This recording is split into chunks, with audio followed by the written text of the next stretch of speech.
देखो, जैसे ही हम पीजीपीपी की शुरुआत करें तो सबसे पहले आपको यह समझना होगा कि बिजनेस किसको कहते हो, बिजनेस क्या है। और फिर हम देखेंगे बिजनेस के बाद कि प्रोफेशन किसको बोलते हैं।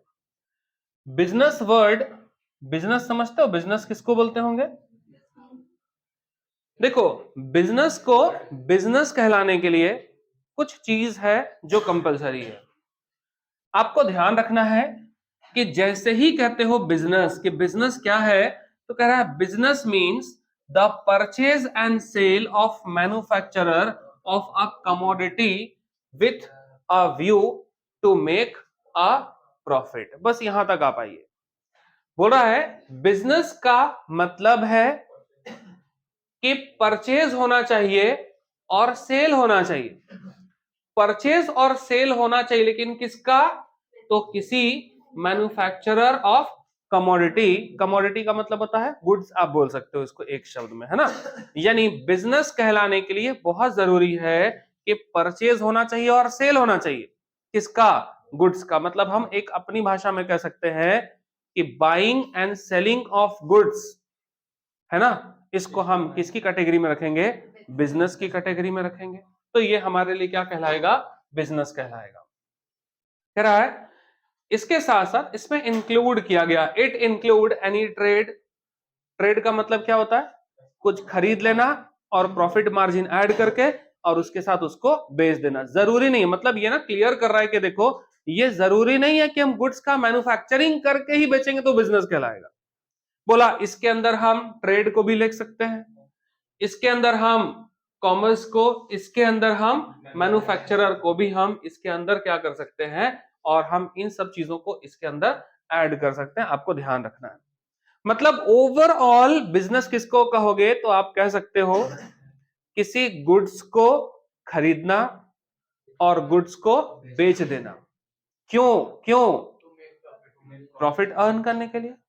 तो हम इसको क्या बोलेंगे? ये बिजनेस। तो माइंड में एडजस्ट हो गया मेरा। यानी हमने दिमाग में समझ लिया कि अच्छा ठीक है, किसी गुड्स को खरीदना और उसको बेच देना प्रॉफिट अर्न करने के लिए, इसी को हम लोग क्या बोलते हैं? बिजनेस बोलते हैं। लेकिन बोला देखो, बिजनेस में ये चीज को क्लियर कर लेना, किसी सामान का मैन्युफैक्चरिंग करके सेल करना भी बिजनेस है, ट्रेड करना भी बिजनेस है, कॉमर्स मतलब जो सर्विस प्रोवाइड करना है इससे रिलेटेड, उसको भी हम बिजनेस की कैटेगरी में ही रख रहे हैं। आपको बोला चीज ये क्लियर कर लेना। बोला ठीक है जी, बिजनेस तो हम समझ गए, तो आगे चलते हैं। बिजनेस तो समझ गए, प्रोफेशन किसको बोलते हो? प्रोफेशन बोल रहा है profession means the activity for earning. मतलब प्रोफेशन क्या है? तो हर वो एक्टिविटी जो पैसा कमाने के लिए तो किया जाता है, लेकिन यहां हम गुड्स का बाइंग और सेलिंग नहीं करते। हम यहां सेल क्या करते हैं? सिर्फ हम सर्विस प्रोवाइड करते हैं। ठीक है ना। मतलब ना हम यहां सामान खरीदते और ना हम सामान बेचते, यहां हम सिर्फ बेचते क्या है? सर्विस बेचते, हम सर्विस प्रोवाइडर है। लेकिन ध्यान रखिएगा कि हम किस टाइप की सर्विस बेचते हैं। मोबाइल फोन है कंपनी, किसी मोबाइल फोन कंपनी ने आपको मोबाइल फोन बेच दिया और बेचने के बाद आपको आफ्टर सेल सर्विस भी दी, यहां भी तो सर्विस प्रोवाइड कर रहा है ना। तो यह बिजनेस है कि प्रोफेशन है?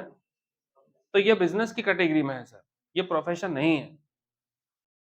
क्योंकि वो किसका पार्ट है? वो कॉमर्स का पार्ट है।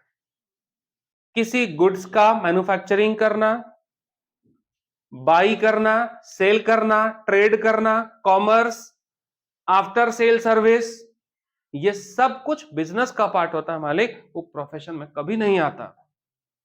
प्रोफेशन में कब होगा?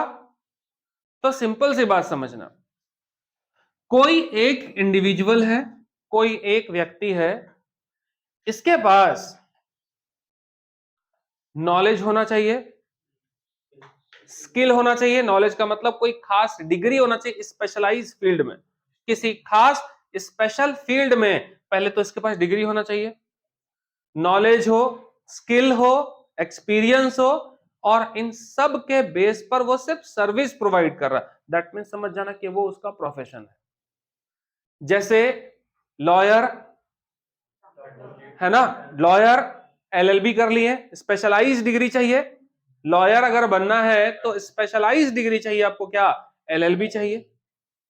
इसके बाद प्रैक्टिस हो, स्किल आपके पास हो कि हम कैसे प्रेजेंट करेंगे जज के सामने किसी केस को। और इसके बाद अगर आप किसी क्लाइंट का केस हैंडल कर रहे हो और उसको, है ना, केस हारने से बचा रहे हो, जेल जाने से बचा रहे हो, मतलब ये आपका क्या है, profession. Doctor specialised degree MBBS skill है तो वो डॉक्टर है। पेशेंट का ट्रीटमेंट कर रहा मतलब उसके लिए, पेशेंट के लिए ट्रीटमेंट करना क्या है, उसके लिए प्रोफेशन की कैटेगरी में आ रहा है। समझ रहे हो बात? टीचर, डॉक्टर, लॉयर, इंजीनियर, ये सब क्या है, ये प्रोफेशनल डिग्रीज है, ये इन सब का क्या है, प्रोफेशन है। अब सर्विस, हमारे दिमाग में बैठा होता है सर्विस दे रहे हैं मतलब वो प्रोफेशन है। तो बताओ ना, सर्विस सेंटर खोल कर रखा हुआ सारी मोबाइल कंपनी का, सारे इलेक्ट्रॉनिक गैजेट जो है सामान बेचने के बाद आपको 1 साल की वारंटी गारंटी देते हैं, तो जो सर्विस सेंटर खुला हुआ है क्या वो प्रोफेशन है उनका? नहीं, वो किसकी कैटेगरी में आता है?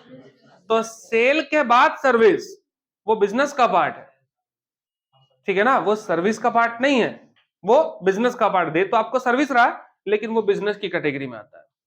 लेकिन जब आप प्रोफेशन की बात करते हो तो ध्यान रखना है, बोल रहा है प्रोफेशन का मतलब है हर वो एक्टिविटी जो हम पैसा कमाने के लिए तो करते हैं, लेकिन ये एक्टिविटी हम कैसे देते हैं, तो बोला स्किल की मदद से, जो आपके पास स्किल है उसकी मदद से।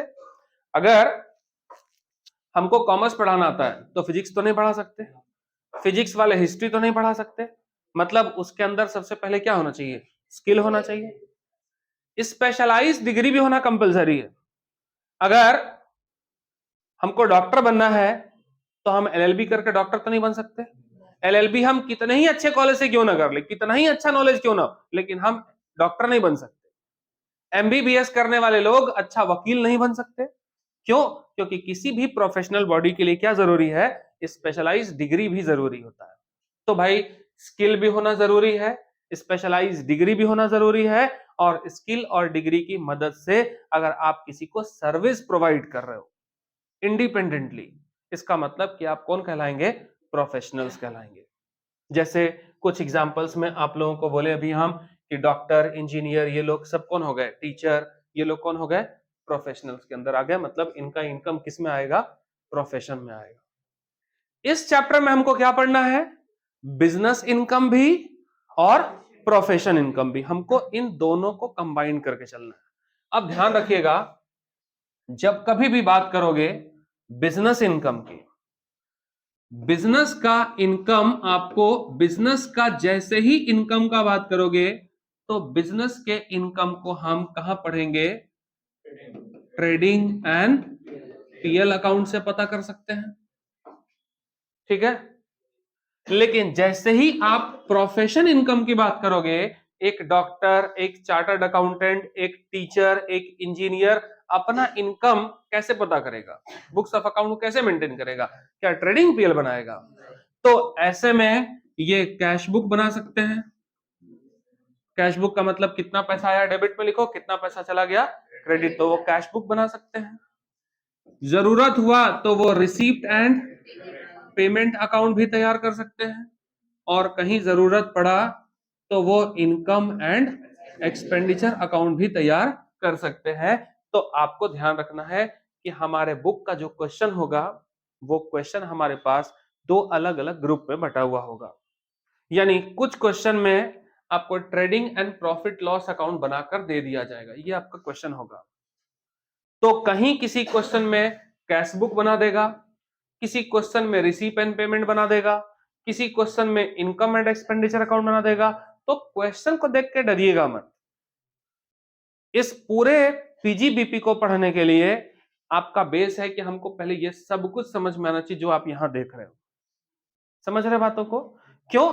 क्योंकि ट्रेडिंग पीएल अकाउंट बनाने का पूरा कंसेप्ट अलग है, कैश बुक बनाने का कंसेप्ट अलग है, रिसीप एंड पेमेंट बनाने का कंसेप्ट अलग है, इनकम एंड एक्सपेंडिचर इसको सॉल्व करने का कंसेप्ट अलग है। अब आपके क्वेश्चन में अगर मान लीजिए कि ट्रेडिंग पीएल बना दिया और इस ट्रेडिंग पीएल अकाउंट से हम बिजनेस प्रोफेशन का पीजीबीपी इनकम कितना टैक्सेबल होगा निकाल लेंगे, मान लो हम सीख गए। अब यही रूल अब आप सोच रहे हो कि हम कैश बुक के ऊपर अप्लाई करें, तो हो नहीं सकता। क्यों? क्योंकि trading PL account accrual basis पे बनता है, यानी जो खर्चा हमने पे किया होगा वो भी ट्रेडिंग पीएल में दिखेगा और जो पे करने वाले हैं वो भी दिखेगा। इनकम जो रिसीव कर चुके और रिसीव होने वाला है वो सब कुछ दिखेगा, यानी रिसीव्ड और रिसीवेबल, पेड और पेबल, सब कुछ इस अकाउंट में दिखेगा। और इस अकाउंट में क्या दिखेगा? जो रिसीव्ड है वही दिखेगा, रिसीवेबल दिखेगा ही नहीं। जो पेड हो चुका वो दिखेगा, लेकिन देना कितना है वो दिखेगा ही नहीं। अब आप इसको कंपेयर करोगे इससे, आप कहिएगा ये आ गया तो ये भी आ जाएगा, बनेगा कभी भी क्वेश्चन। समझ रहे बात? इसी तरह से इसके साथ भी हो सकता है। तो आपको ख्याल रखना है कि पीजीबीपी चैप्टर ही हम पढ़ रहे हैं, लेकिन इस चैप्टर को सॉल्व करने से पहले हम ये देखेंगे कि क्वेश्चन में क्या दिया हुआ है। और मेरा क्वेश्चन अगर इनकम एक्सपेंडिचर दे, सॉरी ट्रेडिंग पीएल दे दे, तो हमको ट्रेडिंग पीएल अकाउंट का कंसेप्ट लगाना है और ट्रेडिंग पीएल अकाउंट की मदद से मेरे बिजनेस का इनकम पता करना है कि मेरे बिजनेस का इनकम कितना होना चाहिए। समझ रहे बात को? कैश बुक में कितना पैसा आया और कितना गया ये तो मालूम रहेगा, लेकिन देना कितना है वो तो मालूम नहीं है, मिलने वाला कितना है वो तो पता नहीं है। तो आखिर हमको इनकम तो निकालना पड़ेगा ना मेरा। जो इनकम हम अर्न कर लिए लेकिन मिला नहीं है, तो क्या हम उस पैसे पे टैक्स नहीं देंगे?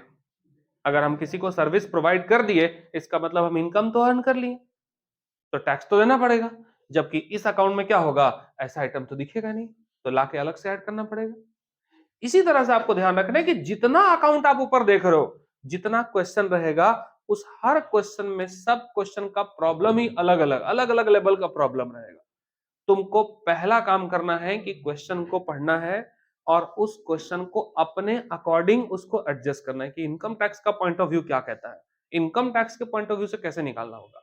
जैसे देखो, हम जस्ट कुछ एग्जांपल ले रहे हैं तुमको समझाने के लिए, ताकि आपको यह समझ में आ जाए कि हम बोलना क्या चाह रहे हैं।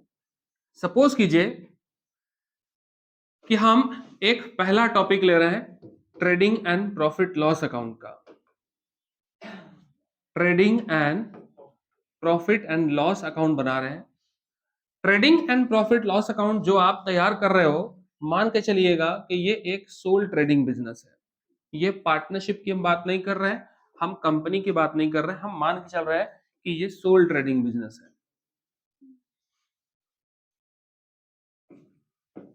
मिस्टर एक्स एक इंडिविजुअल है, तो इंडिविजुअल अपने इनकम पर जो टैक्स देगा, इस इंडिविजुअल के इनकम पे जो टैक्स लगेगा उसको हम लोग क्या बोलते थे, इनकम टैक्स। अब ये जो मिस्टर एक्स है ना, ये सैलरी भी कमाता होगा, नौकरी करता हो कहीं, अगर हो सकता है कि किसी शहर में इसका हाउस प्रॉपर्टी हो तो वो किराया लगा के भी कुछ प्रॉफिट कमाता होगा। ये 2 चैप्टर तो हम डिस्कस कर चुके। हो सकता है कि जब ये इतना पैसा कमा रहा है, नौकरी कर रहा है उससे कुछ पैसा कमा रहा है, किराए पे मकान लगा दिया वहां से भी कुछ इनकम हो रहा है, तो इस सारे इनकम को उठाकर किसी बिजनेस में शुरू कर दिया होगा, बिजनेस में स्टाफ मैनेजमेंट रख दिया होगा। तो हो सकता है बहुत हद तक कि इसको कहीं ना कहीं पीजीबीपी से भी प्रॉफिट और लॉस कुछ ना कुछ हो रहा है। अब देखिए, पीजीबीपी से कितना प्रॉफिट लॉस हुआ ये जानने के लिए वो क्या तैयार कर रहा होगा, trading and profit loss account. यानी इस बिजनेस में कितना प्रॉफिट लॉस हुआ ये जानने के लिए क्या तैयार कर रहा होगा, trading profit and loss account तैयार कर रहा होगा। और ये तैयार करने वाले कौन होंगे, तो जो उस बिजनेस के फाइनेंशियल अकाउंटिंग वाले लोग होंगे वो उसको तैयार कर रहे होंगे। अब जरा बात समझना, शुरू से लेके लास्ट तक अगर आप कंप्लीट समझिएगा एकदम कि हम क्या बोलना चाह रहे हैं, तो तुम्हारे माइंड में आएगा अच्छा, और उसी के बेस पे इस चैप्टर का पूरा फॉर्मेट होगा, पूरा रूल उसी के बेस पे होगा। हम आपको ट्रेडिंग पीएल का कंसेप्ट समझा रहे हैं, फिर इसके फॉर्मेट पे आएंगे कि रूल क्या कहता है, बुक क्या कहता है। देखिए, हम कैलकुलेट क्या करना चाहते हैं, पीजीबीपी का इनकम, और प्रॉफिट एंड गेन बिजनेस और प्रोफेशन से कितना हुआ, तो इस बिजनेस का जो मैनेजमेंट होगा वो फाइनेंशियल अकाउंटिंग वाले लोग ट्रेडिंग पीएल बना रहे होंगे। Trading and profit loss account जब आप तैयार कर रहे होंगे तो इनकम टैक्स के पॉइंट ऑफ व्यू से कर रहे होंगे कि फाइनेंशियल अकाउंटिंग वाले के पॉइंट ऑफ व्यू से? जरा सोचो, अभी हम इनकम टैक्स पढ़ रहे हैं, लेकिन ये ट्रेडिंग पीएल कौन बना रहा है? जो फाइनेंशियल अकाउंटिंग है। अकाउंटिंग का बहुत सारा ब्रांच होता है। अकाउंटिंग के ब्रांच में देखो, फाइनेंशियल अकाउंटिंग होता है, कॉस्ट अकाउंटिंग होता है, टैक्स अकाउंटिंग होता है, इन्फ्लेशन अकाउंटिंग होता है ना, सोशल अकाउंटिंग होता है, मैनेजमेंट अकाउंटिंग, बहुत सारा अकाउंटिंग होता है। तो अकाउंटिंग के इन सब ब्रांच में ये जो ट्रेडिंग पीएल है, ये कौन तैयार कर रहा होगा? टैक्स अकाउंटिंग वाले लोग। ये कौन तैयार कर रहे होंगे? जो कंपनी का फाइनेंस देखता होगा वो लोग तैयार कर रहा होगा। तो फाइनेंशियल वाले को टैक्स से क्या मतलब है? यानी मेरे क्वेश्चन में जो trading and profit loss account दिया होगा, तो ये trading profit and loss account किसके पॉइंट ऑफ व्यू से बन रहा होगा? तो फाइनेंशियल अकाउंटिंग वालों के पॉइंट ऑफ व्यू से बन रहा होगा। फाइनेंशियल अकाउंटिंग वाले लोग ट्रेडिंग पीएल कैसे बनाते होंगे? यहां आपको याद होगा कि हम सबसे पहले लिखते थे क्या? ओपनिंग स्टॉक लिखते थे। सपोज करो 100 रुपीज का है। अब हम यहां लिख दिए परचेज, अगर रिटर्न होगा तो माइनस कर लिए, सपोज करो 200 का है। और इसके साथ साथ हम यहां लिखते थे डायरेक्ट एक्सपेंसेस, जो फैक्ट्री से रिलेटेड एक्सपेंसेस होता था, हम उतना नहीं जा रहे हैं, मान चलो डायरेक्ट एक्सपेंसेस जो भी है, तो सपोज कीजिए कि ये 300 रुपीज का डायरेक्ट एक्सपेंसेस है। तो ये टोटल मेरा एक्सपेंसेस हो गया। क्रेडिट साइड में हम लिखते थे सेल, सपोज करिए कि 1000 का सेल है, और यहां आपको याद होगा कि हम लिखते थे क्लोजिंग स्टॉक 100 रुपीज का क्लोजिंग स्टॉक लिख दिया। इसके बाद हम ट्रेडिंग अकाउंट को क्लोज करते थे। तो 1100 हो गया। इसी 1100 रुपए को यहां लिखोगे और इसमें से इन सब को क्या कीजिएगा? माइनस कीजिएगा। तो जो पैसा आया, इनकम ज्यादा और एक्सपेंसेस कम, तो क्या कहलाएगा वो? ग्रॉस प्रॉफिट, और हम उसको लिखते थे सीडी। अब इसी सीडी को हम क्रेडिट में लिखते थे, ग्रॉस प्रॉफिट बीडी, अमाउंट होता था तुम्हारा 500। हो गया। अब आपको याद होगा कि इसी जगह पे हम कुछ इनकम भी लिखते थे। जैसे फॉर एग्जांपल हम यहां लिखते थे रेंट रिसीव। बहुत ध्यान से देखना हम जो समझा रहे हैं आपको, क्योंकि यही इज इक्वल टू आपका फॉर्मेट। अगर आप ये समझ गए, मतलब बिजनेस प्रोफेशन चैप्टर में जो ट्रेडिंग पीएल वाला क्वेश्चन है वो आपको समझ में आएगा, पूरा फॉर्मेट आपको समझ में आएगा अच्छे से। यहां हम लिखे रेंट, सपोज कीजिए 200। यहां हम लिख दिए interest receive on deposit, suppose करो ये 50 रुपीज है। यहीं पे हम लिख दिए कमीशन, सपोज करो 150 कर दिए, सपोज करो। तो ये मेरा इनकम निकल गया, क्योंकि सारे इनडायरेक्ट इनकम को कहां लिखते थे? क्रेडिट से। तो ये 500, 700 और 2, 900 हो गया। इसी 900 रुपए को डेबिट में लिखे, और इस साइड में आपको याद होगा कि हम सारा इनडायरेक्ट एक्सपेंसेस लिखते थे। इनडायरेक्ट एक्सपेंसेस में जैसे सपोज करो कि हम रेंट पेड किए, रिसीव क्रेडिट, पेड डेबिट होता होगा। हम आपको समझाने के लिए दोनों साइड ले रहे हैं। इसके बाद मान लीजिए यहां पर डिस्काउंट होता था, यहां पर हम इंटरेस्ट ऑन बैंक लोन भी लिखते थे। इसके बाद हम सैलरी भी लिखते थे।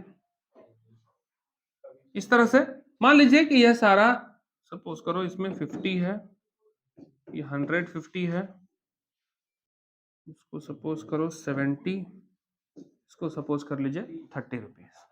ठीक है, तो 900 में सबको माइनस कर लेना, 600 बचा। ये जो 600 है ये आपका क्या कहलाता था? Net profit. मतलब अब देखिए, ये आपके इनकम टैक्स का क्वेश्चन है। मतलब फाइनेंशियल अकाउंटिंग का काम जहां खत्म होता है, वहां टैक्स अकाउंटिंग का काम अब शुरू होगा, है ना। मतलब फाइनेंशियल अकाउंटिंग वालों से, हम टैक्स अकाउंटिंग अभी पढ़ रहे हैं ना, तो फाइनेंशियल अकाउंटिंग वालों से हमने कहा, ए भाई दे, जो ये ट्रेडिंग पीएल तुम बना है, दे ये वाला हमको। नहीं मांगोगे तो क्या करना पड़ेगा, फिर तुमको बनाना पड़ेगा, बहुत मेहनत लग जाएगा। तो जब फाइनेंशियल अकाउंटिंग वालों ने ये ट्रेडिंग पीएल बना ही लिया तो थोड़ा मदद ही मांग लेंगे तो कौन सा जुल्म हो जाएगा, क्योंकि कंपनी तो मेरा ही है, तो कोऑर्डिनेट तो एक दूसरे से करना पड़ेगा। तो हम टैक्स अकाउंटिंग वाले हैं और हमने इस फाइनेंशियल अकाउंटिंग वालों से ये ट्रेडिंग पीएल अकाउंट क्या किया, उधार मांग लिया, देखने के लिए तो थस दे दे। अब देखिए इससे हम करना क्या चाहते हैं, अब इसमें करेंगे थोड़ा सा छेड़छाड़। ऐसा वाला मत करना कि बाजार में मार खाओ, ठीक है, वो वाला छेड़छाड़ नहीं करना है। अब देखिए, अब आपको टैक्स पे करना है, इनकम टैक्स पे करना है, तो आपसे पूछ रहा है कि पीजीबीपी का इनकम टैक्स डिपार्टमेंट की तरफ से कितना होना चाहिए।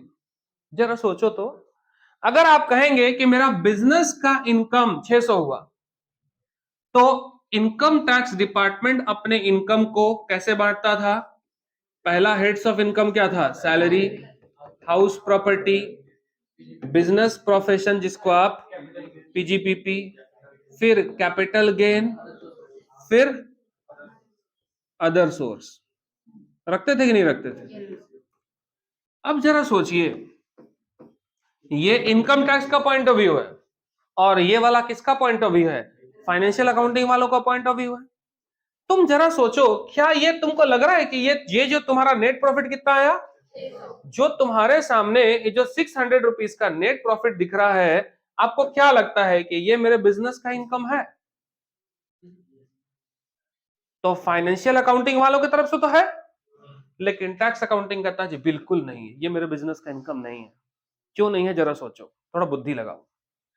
आप देख रहे हैं यहां पे ये इनकम है ना, ये रेंट का मतलब क्या होता है, रेंट रिसीव।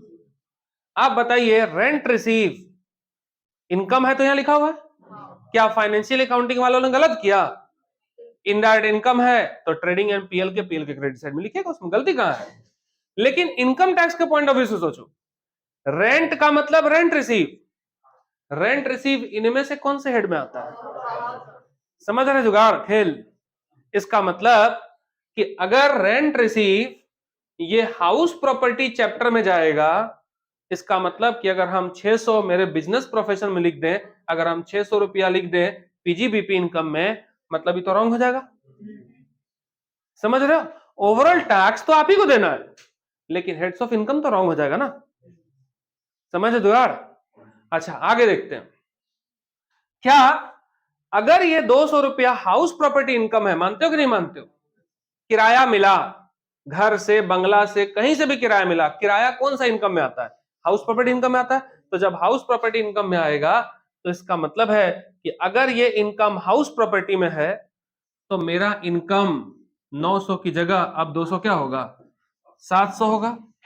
और 700 में अगर इस 200 को माइनस करोगे, इसका मतलब है कि जहां 600 इनकम है वो 600 तो नहीं होना चाहिए, कितना होना चाहिए, समझ रहे बात, 500 होगा, 400 होगा। इसका मतलब है कि क्या आप इस 600 को बिजनेस प्रोफेशन इनकम मान सकते हो, कभी भी नहीं। थोड़ा और बीमारी देखो, इंटरेस्ट रिसीव, कमीशन रिसीव, ये कौन से इनकम का आता पार्ट, इंटरेस्ट मिला, ब्याज, इनमें से जानते हैं कौन से हेड का पार्ट है, ये अदर सोर्स का पार्ट है। तो interest receive, brokerage receive, dividend receive, ये सब तो हो सकता था ना। तो interest receive, brokerage receive, dividend receive, ये सब चीज किसका पार्ट होता था, तो ये आपके लिए अदर सोर्स में आता था। इसका मतलब है कि कहीं ना कहीं ये आइटम भी हमको रिकॉर्ड नहीं करना था, क्योंकि ये आपके लिए कहां आता, तो अदर सोर्स के इनकम का पार्ट था। लेकिन यहां लिख दिए जिसकी वजह से मेरा प्रॉफिट क्या हुआ, बढ़ गया। गलत हो गया कि नहीं हो गया। इसका मतलब कि फाइनेंशियल अकाउंटिंग वालों ने तो ठीक किया, लेकिन ये डेटा इनकम टैक्स की तरफ से क्या हो रहा है, मैच नहीं हो रहा, तो हमको पहले बनाना पड़ रहा है। तो हमको इस नेट प्रॉफिट में क्या करना पड़ेगा, सोचो तो, नेट प्रॉफिट जो था मेरा 600 रुपीज का, उस नेट प्रॉफिट में ऐसा इनकम जो किसी और हेड का इनकम है, हम उसको सबसे पहले हम क्या किए, यहां से माइनस किए। क्यों? क्योंकि वो इनकम है मेरा, उस इनकम पे टैक्स तो मुझे ही देना है, लेकिन इस हेड में नहीं देना है ना। जिस हाउस प्रॉपर्टी पे हमने इनकम कहां दे दिया, हाउस प्रॉपर्टी चैप्टर में टैक्सेबल इनकम लिख चुके हैं कि नहीं लिख चुके हैं? और जब हाउस प्रॉपर्टी का इनकम हाउस प्रॉपर्टी चैप्टर में टैक्स हम दे ही चुके, यहां हम ऐड कर लिए, तो क्या यहां उठा करके फिर ऐड कर लोगे? एक ही इनकम में डबल डबल टैक्स दीजिएगा, तो हमको क्या करना होगा, इसको हटाना पड़ेगा। जो इनकम अभी अदर सोर्स में टैक्सेबल होगा, तो अदर सोर्स के इनकम का टैक्स हम बिजनेस प्रोफेशन में कैसे दे दें? तो हमको क्या करना है, ध्यान रखिएगा कि नेट प्रॉफिट को हम लिखे, और नेट प्रॉफिट में ऐसा इनकम जो मेरे प्रॉफिट एंड लॉस अकाउंट के क्रेडिट साइड में चार्ज हो गया, अगर वो अदर हेड का इनकम है, बिजनेस का इनकम नहीं है, अगर अदर इनकम है, तो हमको उस इनकम को क्या करना होगा, यहां से हटा देना होगा, ताकि हमको ये पता चले कि बिजनेस प्रोफेशन का इनकम कितना था। ये जानने के लिए हम ऐसे इनकम को यहां से क्या करेंगे, पहले माइनस कर लेंगे। समझ रहे हो बात? इसका मतलब कि इस 600 में से, है ना, 200 और 200 क्या करना पड़ा, 400 को माइनस करना पड़ा, तो एक्चुअल में मेरे बिजनेस का इनकम कितना था? तो गलती से हम 600 लिख रहे थे कि नहीं लिख रहे थे? एक चीज समझ में आया? अब देखो इस साइड में देखो,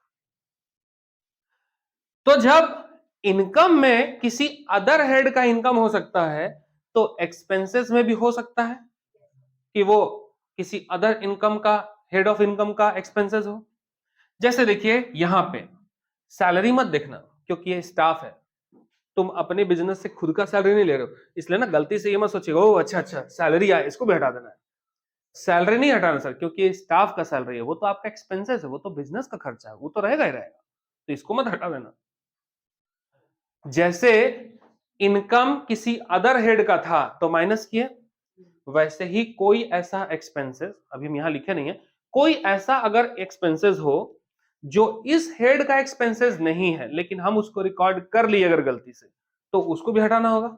उस एक्सपेंसेस को हटाने के लिए हमको यहां इनकम में क्या करना होगा, उसको ऐड कर लेना पड़ेगा। क्यों? क्योंकि हम माइनस कर चुके, लेकिन ये यहां माइनस नहीं होगा, तो माइनस करने से पहले मेरा प्रॉफिट कितना था जानने के लिए क्या करोगे आप, उल्टा ऐड करोगे। जैसे जैसे इनमें से कोई एक एक्सपेंसेस जो इन सब में से किसी का हेड होगा, जैसे मान लीजिए हम बैंक से लोन लिए थे, है ना, बिल्डिंग खरीदने के लिए, तो ये लोन हमने क्यों लिया था, बिल्डिंग खरीदने के लिए, तो उसके इंटरेस्ट का पेमेंट, उसके इंटरेस्ट पर जो एग्जेम्पशन मिलता था, वो कौन से चैप्टर में पढ़ते थे हम लोग, हाउस प्रॉपर्टी में। और अगर मान लीजिए लिखा हुआ है इंटरेस्ट ऑन होम लोन या इंटरेस्ट ऑन बिल्डिंग लोन, तो क्या वो यहां का पार्ट है? तो लिखा हुआ जरूर यहाँ है, लेकिन एक्चुअल में उसका ट्रीटमेंट कौन से चैप्टर में करते थे, हाउस प्रॉपर्टी चैप्टर में करते थे, तो भाई उसको यहाँ क्यों लिखेंगे हम? तो उसको यहां से क्या करना होगा, हटाना होगा। तो हटाने के लिए एक्सपेंसेस को अगर हटाना है, तो यहाँ क्या करोगे, ऐड कर लोगे उल्टा, क्योंकि तुम्हारा प्रॉफिट क्या होगा, बढ़ जाए। गलती से आप यहाँ माइनस कर दिए, लेकिन माइनस नहीं करना था, तो माइनस करने से पहले कितना होगा जानने के लिए क्या करोगे, ऐड करोगे उल्टा। समझ में आ रहा जुगाड़? इसी का उल्टा ऐसा भी हो सकता है कि कुछ एक्सपेंसेस एडिशनल में है, या कुछ इनकम एडिशनल में है जो अभी चार्ज ही नहीं हुआ है, तो उसको भी प्लस माइनस करना होगा, और उसके बाद जो प्रॉफिट लॉस आता है निकलकर, वही आपके बिजनेस का, बिजनेस प्रोफेशन इनकम कहलाएगा। तो हमको बेसिकली तुम इतना समझ रहे होगे कि हम किसी को जोड़ घटा क्यों रहे हैं। अब आते हैं थोड़ा सा हम हमारे फॉर्मेट के ऊपर, कि हमारे बुक का रूल क्या कहता है कि हम पीजीबीपी इनकम कैलकुलेट कैसे करेंगे। देखो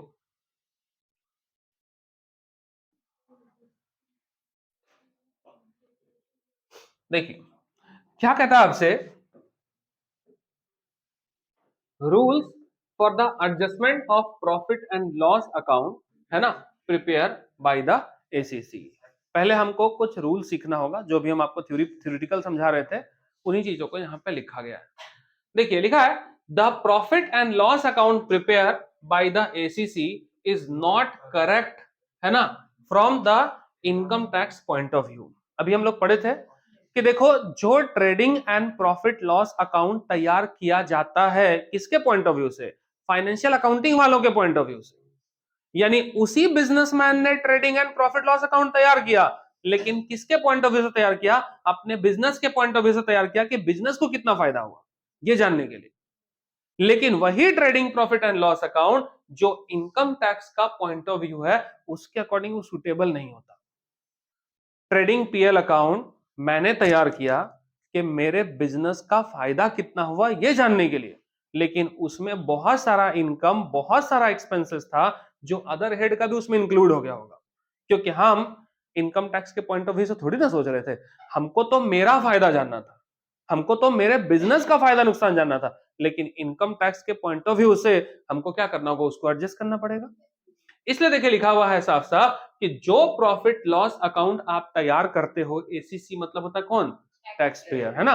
यानी टैक्स पेयर ने जो प्रॉफिट एंड लॉस अकाउंट तैयार किया वो एक करेक्ट तो है, लेकिन इनकम टैक्स के पॉइंट ऑफ व्यू से वो करेक्ट नहीं है, वो करेक्ट प्रॉफिट लॉस अकाउंट नहीं दिखा रहा है, तो हमको पहले बनाना पड़ेगा करेक्ट।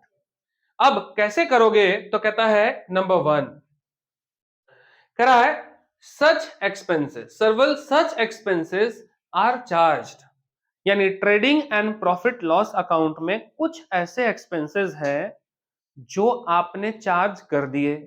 यानी trading and profit loss account में एक्सपेंसेस अगर है तो एक्सपेंसेस को कौन सी साइड में लिखे होंगे आप? डेबिट साइड में, चाहे वो ट्रेडिंग हो चाहे वो पीएल हो, कहीं पे भी एक्सपेंसेस कहां लिखोगे? डेबिट साइड में। तो कह रहा है आपसे कि कुछ एक्सपेंसेस जो आपने ट्रेडिंग एंड पीएल अकाउंट के डेबिट साइड में चार्ज तो कर दिया है ना, to it which are wholly और पार्टली, है ना कहीं इनएडमिसिबल है under the income tax act. यानी trading and profit loss account बनाते वक्त ट्रेडिंग एंड पीएल अकाउंट के डेबिट साइड में बहुत सारा ऐसा आइटम है जो आप डेबिट कर दिए एक्सपेंसेस मानकर, लेकिन इनकम टैक्स उसको क्या कहता है कि वो इनकम सॉरी वो एक्सपेंसेस एडमिसिबल नहीं है, मतलब ट्रेडिंग पीएल अकाउंट में डेबिट साइड में वो आइटम नहीं होना चाहिए इनकम टैक्स के पॉइंट ऑफ व्यू से। जैसे हम आपको क्या बोले? Salary, house property, business profession, capital gain, other source. Income tax का 5 हेड होता है। क्या ट्रेडिंग पीएल अकाउंट बनाते समय हम इन पांचों हेड्स का ख्याल रखें? हमको बस लगा कि डायरेक्ट एक्सपेंसेस है ट्रेडिंग में लिख दो, इनडायरेक्ट एक्सपेंसेस है पीएल अकाउंट में लिख दो, लेकिन हम उस समय इनकम टैक्स थोड़ी देखने गए थे। लेकिन इनकम टैक्स क्या कहता है कि ट्रेडिंग पीएल अकाउंट के डेबिट साइड में सिर्फ ऐसे खर्चों को लिखो जो आपके बिजनेस का एक्सपेंसेस है, बिजनेस के हेड को छोड़कर, मतलब पीजीबीपी का हेड को छोड़कर बाकी सैलरी का, हाउस प्रॉपर्टी का, है ना, कैपिटल गेन का, अदर सोर्स का अगर कोई भी एक्सपेंसेस है तो वो वहां कंसीडर नहीं करना, उसको हटाओ पहले बोला। उसके बाद जो रिजल्ट आएगा वही ना तुम्हारा पीजीबीपी इनकम आएगा। तो बोला पहला ट्रीटमेंट ही करोगे। दूसरा देखिए बोला गया some admissible expenses are omitted from it. कुछ ऐसा एक्सपेंसेस है जो ट्रेडिंग एंड पीएल अकाउंट में डेबिट साइड में होना तो चाहिए, लेकिन उस समय आप रिकॉर्ड नहीं किए होंगे, तो अब रिकॉर्ड भी करना पड़ेगा उसको।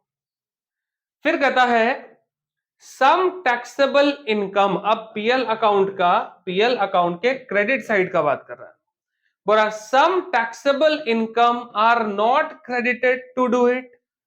कुछ ऐसा इनकम होगा जो ट्रेडिंग एंड पीएल अकाउंट के क्रेडिट साइड में होना चाहिए था इनकम टैक्स के पॉइंट ऑफ व्यू से, लेकिन आप उसको रिकॉर्ड नहीं किए होंगे।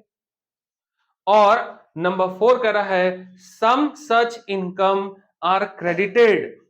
कुछ ऐसा इनकम था जो आप क्रेडिट तो कर दिए, लिख दिए, लेकिन कहता है which are either not taxable under the head of PGBP. आप ट्रेडिंग एंड पीएल अकाउंट बनाते समय ट्रेडिंग एंड पीएल अकाउंट के क्रेडिट साइड में लिख तो दिए हो, लेकिन वो होना नहीं चाहिए था, है ना। या तो फिर आपसे या तो वो होना नहीं चाहिए था पीजीबीपी इनकम के अंदर, या तो कह रहा है कि वो टैक्सेबल नहीं था इस हेड में। या तो आप उसको लिख दिए होना नहीं था, या तो वो पीजीबीपी में वो टैक्सेबल ही नहीं था, लेकिन आप फिर भी उसको रिकॉर्ड कर दिए, गलती तो हो गया। तो ओवरऑल तुमको क्या दिख रहा है कि एक्सपेंसेस के साथ दो कंडीशन, और इनकम के साथ क्या है, दो कंडीशन। एक्सपेंसेस का दो कंडीशन, एक्सपेंसेस का दो कंडीशन मतलब या तो आप लिख दिए थे, होना नहीं चाहिए था, और या तो आप भूल गए हो लिखना, दो में से कुछ हो सकता है। इनकम के साथ भी दो कंडीशन, बोला इनकम जो पीएल में होना चाहिए था क्रेडिट साइड में, इनकम टैक्स के पॉइंट ऑफ व्यू से, लेकिन आप लिखे नहीं तो लिखो। और कुछ ऐसा इनकम है जो आप लिख तो दिए लेकिन वो नहीं होना था, तो उसको हटाओ। इसके बाद जो रिजल्ट आ गए, एक्सपेंसेस में दो आइटम और इनकम में भी दो आइटम। इनकम जो लिख दिए होना नहीं था, और इनकम जो छूट गया। तो जो लिख दिए नहीं होना था तो हटा लेंगे, और जो नहीं लिखे थे लिखना पड़ेगा। एक्सपेंसेस जो लिख दिए लेकिन रिकॉर्ड नहीं करना तो हटाएंगे, और इनकम एक्सपेंसेस जो नहीं लिखे तो हमको माइनस करना पड़ेगा।